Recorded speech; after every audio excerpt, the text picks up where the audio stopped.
자, 90쪽 사람의 유전. 우선 그림에 사람의 유전 형질에 대해서 우열 관계가 나와 있는데 가끔 우리 시험에는 몇 가지는 외워야 풀 수 있게끔 나오는 경우도 있습니다. 특히 여기서 가장 중요한 것이 혈액형. 물론 뒤에 살펴볼 텐데 이것도 A와 B 사이에 우열 관계가 없죠. 하지만 중간 유전은 아닙니다. 이따 설명드릴게요. 그 다음에 혀말기는 혀를 말 수 있는 게 그 U자 모양으로 말 수 있는 게 우성이고, 그 다음에 귓불은 분리형이 우성이고, 그 정도 기억하시면 되겠어요. 사람의 유전 연구 방법이 아래에 나와 있는데 아까 멘델이 완두콩을 재료로 해서 7가지 형질을 봤어요. 그럼 멘델은 왜 완두를 유전 실험 재료로 선택을 했을까? 물론 이제 우연히 그렇게 했을 수 있겠지만, 그러니까 완두가 유전 실험 재료로 적합할 조건. 그러니까 멘델은 원래 고등학교 보조교사 정도를 했대요.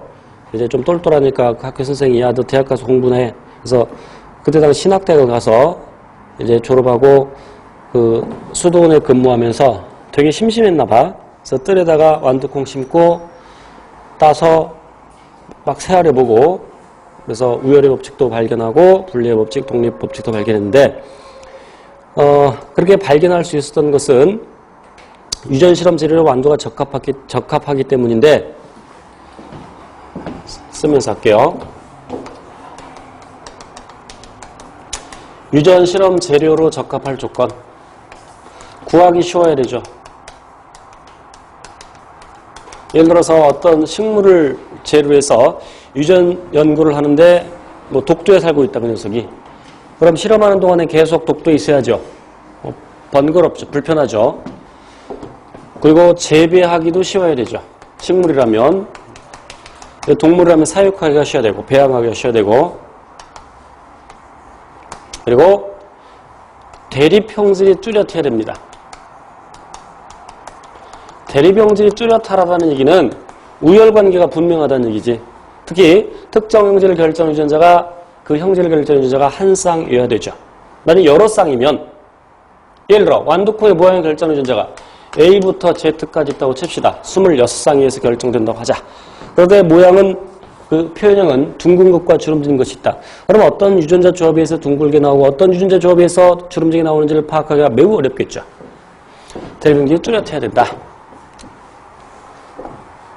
그래야 가계도 분석이 용이하다.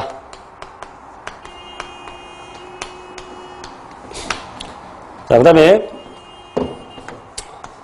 임의 교배가 가능해야 됩니다.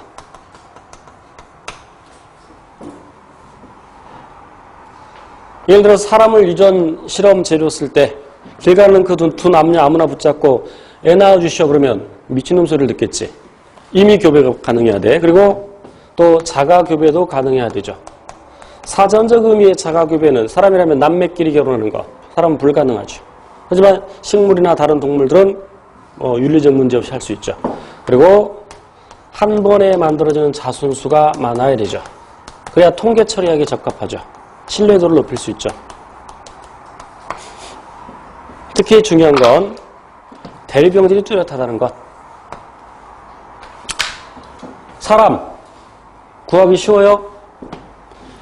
얘랑 얘도 얼마가 의미가 비슷하죠. 지구 인구가, 세계 인구가 한 70억 좀 넘죠. 그렇지만 실험지로 쓰기는 쉽지가 않아. 사람은 재배하기 적당한 표현은 아니지만 사람은 양육하기가 굉장히 힘들죠. 보통 적어도 20년 걸리지. 때로 30년 이상 걸리는 경우도 있고. 그렇지만 완두는 완두콩 심고 몇 달 있으면 그 결과를 볼 수 있죠. 그리고 사람의 경우에 대립형질이 뚜렷한 것도 물론 있습니다. 아까 귓불 모양이나 등등. 그렇지만 뚜렷하지 않은 게 굉장히 많죠. 사람 임의교배 불가능하고 자계교배 불가능하죠. 자손수 보통 1명 낳죠. 물론 여기서 자손수는 한 번에만 만들어지는 자손수를 얘기하는 겁니다. 그래서 사람은 이렇게 연구하기가 어렵죠. 따라서 사람은 어떻게 연구하느냐? 가계도를 조사하죠. 그래서 어떤 형질이 어떤 경로를 통해서 내려왔는지, 그리고 자손 세대는 어떻게 내려갈 건지. 그다음에 집단조사, 통계 조사하는 겁니다. 소위 집단 유전학 나중에 살짝 배울 겁니다. 그러면 쌍생아 연구, 쌍둥이 연구. 예를 들어 일란성 쌍생아 있었는데 일란성 쌍생아가 만들어지는 원리는 알죠? 수정란이 한 개 만들어집니다. 그리고 발생 과정에서 예를 들어서 체세포 분열인데 이 세포일 때 처음에는 이렇게 분열하면서 계속 세포가 붙어있는 상태로 계속 분열을 하다가 특정 기관 조직을 구성하는 세포로 바뀌는데 그렇게 특정 구조, 특정 기능을 하는 세포로 바뀌는 것을 앞에서 배웠죠. 분화 또는 세포 분화. 그런 분화 과정을 통해서 발생 과정이 일어나는데 그럼 이 발생, 핵을 지금 동그랗게 표시했어요. 이렇게 초기 발생 과정은 세포 분열을 필요로 하는데 그 세포 분열은 체세포 분열이라고 아까 언급을 했죠. 그럼 유전적으로 동일한 딸 세포를 만들죠. 그런데 이 녀석이 두 개로 떨어져. 물론 꼭 이 세포기 때 아니라 그 이후에 갈라질 수도 있어요. 그래서 이렇게 갈라져서 만들어질 때 이미 이 녀석이 유전적으로 동일하기 때문에 유전적으로 동일한 두 개체가 만들어지겠죠. 이게 일란성 쌍생아.